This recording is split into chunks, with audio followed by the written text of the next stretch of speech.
మనకు ప్రదక్షిణ పురస్సరంగా బయటికి వెళ్ళిపోయాడు అన్నారు వాల్మీకి మహర్షి. అంటే కుడి భుజం వైపుకి ఏది ఉంటుందో అది గౌరవనీయం.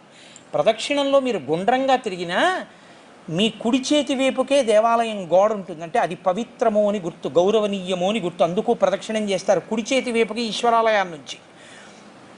ప్రదక్షిణంగా వెళ్ళాడు తప్ప ఆయన మనసులో మార్పు లేదనడానికి గుర్తు ఆ ప్రదక్షిణం. ఆయన మనసు మారలేదు.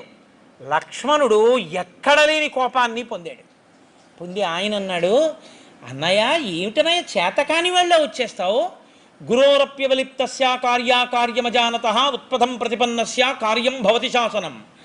తండ్రి అయితే మాత్రం 60,000 సంవత్సరాల వయసున్న వృద్ధుడు యవ్వనంలో ఉన్న కైక మాటకి కట్టుబడి అవరాజ్యం ఇస్తారా?